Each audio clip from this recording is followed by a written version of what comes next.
I've got a book reading tonight in Wood Green in London, but before that we're going to go and follow the Curious Guide to London book. For example, if you want to go to Covent Garden and see one of the weirder things about that, it's A on the map. So just turn the page and there it is, A. So we're going to follow this and see some of the weirder sights of the city. Islington, Hatton Place, the extraordinary Lady Luson. Lady Luson, born Jane Vaughan in 1700, was one of 18th century London's more eccentric characters, and many believe she was the inspiration for Charles Dickens's Miss Havisham in Great Expectations. At the age of 19, she married a rich elderly merchant who soon died, leaving her a wealthy widow when she was still only 26 years of age. Her husband's death appears to have caused her to have some kind of breakdown, as for nearly an entire century she barely left their home in Clerkenwell, and her increasingly bizarre behaviour became legendary. Throughout her long life, she continued to wear clothes that were fashionable at the time of her wedding, and she became incredibly superstitious, living in just one room of her rambling house and issuing strict instructions to her servants not to move anything. She would drink tea only out of her favourite cup. Although her life was mostly solitary, she insisted that all the bedrooms be constantly made up in readiness for guests that never came. She grew obsessed with trying to avoid catching a cold and refused to have any of the windows washed, fearing that the glass would break and let in germs. Over the decades, the windows became so grimy and covered in cobwebs that they no longer let in light. She also declined to wash, again fearing that it would cause her to catch cold. Instead, she smeared her skin with pig's fat and lard, then applied her makeup on top of it. Nevertheless, somewhat against the odds, Lady Luson reached the age of 100 in excellent health and lived on for another 16 years, dying in 1816, just shy of her 117th birthday. For a more in-depth look at Lady Luson, go to the description for a video by Obsolete Oddity. Well, we're in Hatton Place. Apparently this is where Lady Luson, the possible inspiration for Miss Havisham, is supposed to have lived somewhere. Everything is very new here now, so I have no idea if it was in this particular area or perhaps over there somewhere, but I quite like him. I doubt he was around when she was, but I'm glad he's there now. Okay, we're going to leave Hatton Place and go for a pie in here.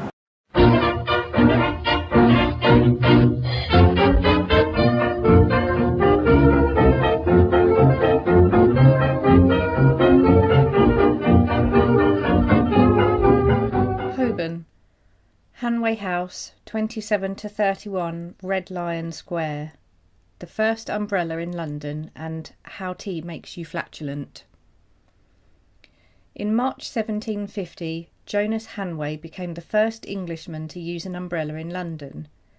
He was an intrepid explorer and traveller, and brought back the prototype from Persia, where he had witnessed locals using them to shelter from the sun. Umbra is Latin for shade, hence the name umbrella. Hanway realised that these contraptions could be adapted to keep people dry in the rain, so he commissioned the first English umbrellas, which were made of oiled canvas and wood, and became known as Hanways. He tried to encourage use of the umbrella by regularly carrying one himself in the streets of London, a brave move as he incurred a good deal of ridicule in the process.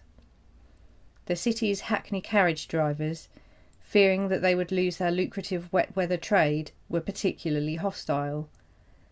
The umbrella, or portable roof, was already much used in Paris, and cabbies would taunt Hanway with cries of "Frenchman, Frenchman, why don't you call a coach?"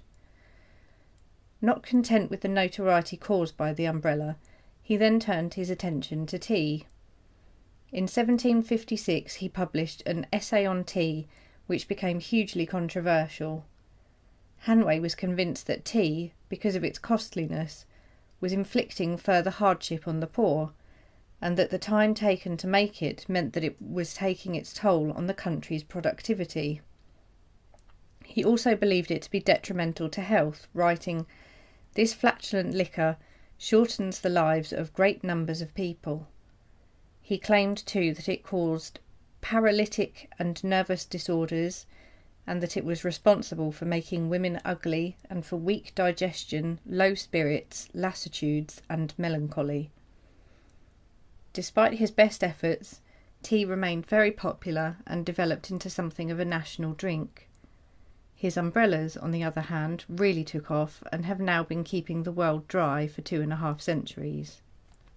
A lady in Farringdon was very interested in history, and she was telling us that everywhere in that area, pubs and so on were called something ton, because ton has something to do with what the barrels of alcohol were called.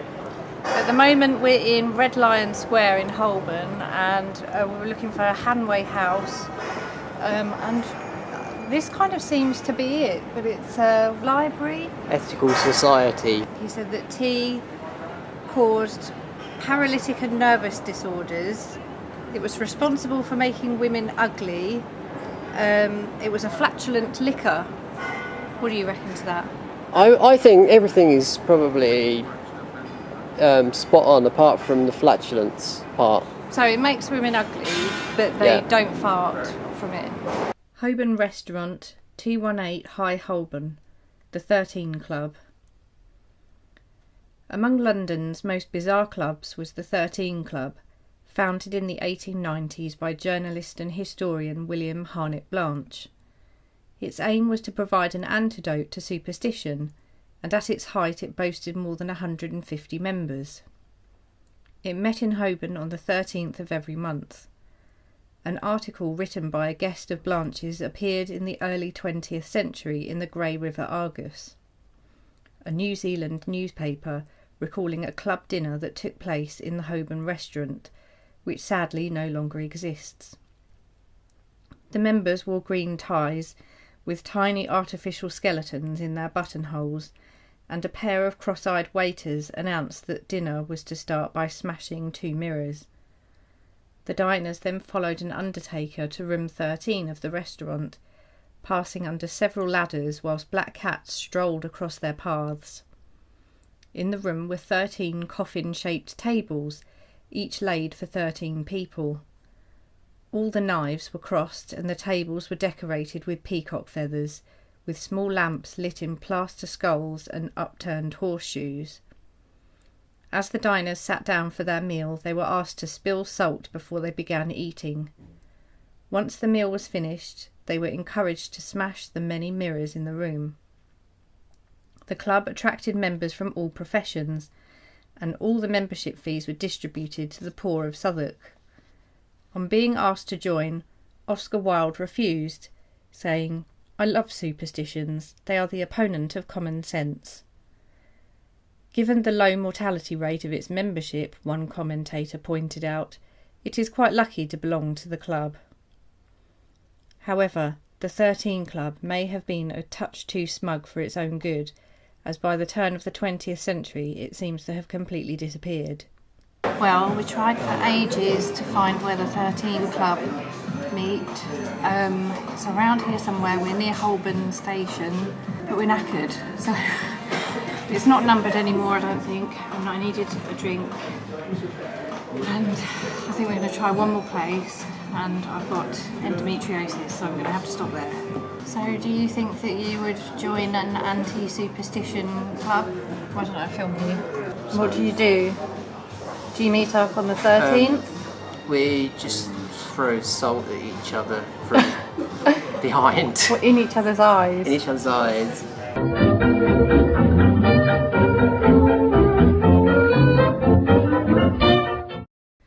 "56 Carey Street, Mousetraps and Hairstyles." At this address stands a little jeweller's shop called the Silver Mousetrap. It has been in business for over 300 years, and at one time it was the shop for rich and fashionable ladies. In the early 18th century, women used to spend an inordinate amount of time, sometimes even days, turning their hair into extraordinary sculptures. The style of the day dictated that the hair be piled as high as possible, then plaster birds would be added to make it look as though they were nesting in the hair. The whole creation was stiffened with flour, chalk, dust and pig's fat to keep it all in place. The problem with such a fantastic creation was that it could easily be ruined after only one day when the lady retired to bed. But some women managed to keep their precious hairdos in place for weeks by sleeping upright with their hair supported on a mini scaffolding of pins and pieces of polished wood. This presented its own unique problem, though, as the hair could not be washed or combed and the sculpted locks would attract mice. Pest control was still in its infancy in the 1700s, so a visit to the silver mousetrap was called for. Here one could buy elegant silver mousetraps to be placed around the head when retiring for the night. By all accounts, they were very effective. Well, we found the silver mousetrap jewellers. It's just up there. There's some horses coming by for atmosphere as well. The place has been in the area Yeah. since 1690. Do you know anything about the silver mousetraps that used to be sold That's in here? there. These shops years ago used to make things on the premises and hire silver. If you look at the houses there, you'll understand that most of those were the townhouses of the aristocracy. Now subsequently become lawyers' offices, etc. This, they reckon, was a stableman's cottage originally. Right. Because if you look next left, the archway through, it's a walkway, and the main part was for carriages. Right. Okay, next up is Covent Garden, although we aren't actually going there because I cannot do any more. Covent Garden, the naughtiest place in London. These days, Covent Garden is a safe, upmarket, open-air shopping mall, but it was not always so. In 1630, Inigo Jones built an elegant piazza on land that had once been the garden and orchard of the Abbey at Westminster. This was London's first residential square, and homes here were much sought after by the well-to-do. The area became even more desirable after the Great Fire destroyed much of the City of London. The growth of the Covent Garden market, which opened in 1670, however, meant that soon the fashionable residents began to move further west and the area began to deteriorate. Also around this time, Charles II reopened all the theatres in England, which had been closed in 1642 by the Puritans. The theatres brought rowdy crowds and attracted the criminal fraternity, so brawling and pickpocketing became rife, hastening the decline of the area. By the late 17th century and on into the 18th, Covent Garden had earned a dreadful reputation as a warren of taverns, theatres, disreputable coffee shops and, of course, brothels, home to prostitutes like long-haired Mrs. Spencer of Spitalfields and the delightfully named Fair Rosamond Sugar, whose perfume was so intoxicating that lovesick suitors are said to have paid just to have their handkerchiefs impregnated under her pillow. By 1722, there were 22 gambling dens, 56 brothels, and even a guide to over 170 Covent Garden prostitutes, listing their prices and services, and furnishing potential clients with descriptions and appraisals. Entitled Harris's List of Covent Garden Ladies, this directory was sold openly in the piazza and revised annually. For a long time it was attributed to a man named John Harris, but now it is believed to have been the work of a would-be poet called Samuel Derrick. An unforgettable portrait of the riotous debauchery that so characterised Covent Garden at this time can be seen in the third scene of Hogarth's Rake's Progress, painted in 1733. The background here is the Rose Tavern, a notorious but very popular drinking place that stood at what is now the corner of Russell Street and Catherine Street, and doubled as a brothel specialising in flagellation. In 1754, however, the area's bawdy heyday came to an end when the author Henry Fielding established the Bow Street Runners, the forerunner of the Metropolitan Police on the edge of Covent Garden. With the criminals and prostitutes driven out, for the next 2 centuries it became a traditional working class area. In the midst of all the social changes, the district's one constant was Covent Garden's famous market. It continued to thrive throughout the 18th century, and in 1830 Charles Fowler's new market hall was built, while the flower market opened its stalls in 1870. In 1974, however, the market moved to Nine Elms, and the spirit of the place was transformed once more as it became the fashionable area we know today. In its new character, Covent Garden nonetheless remains a centre of hustle and bustle. The sounds of the flower sellers and the cries of the costermongers may now have been replaced with street performers and restaurants, but perhaps just a whiff of its day as the naughtiest place in London still lingers in the air. If you're interested to find out more about that particular time of Covent Garden, I can recommend Courtesans by Katie Hickman and City of Sin by Catherine Arnold. They're 2 very interesting books. Okay, well that's it. I hope you enjoyed the video. Just to remind you, the video on Lady Luson and my book reading from tonight will be in the description. Goodbye.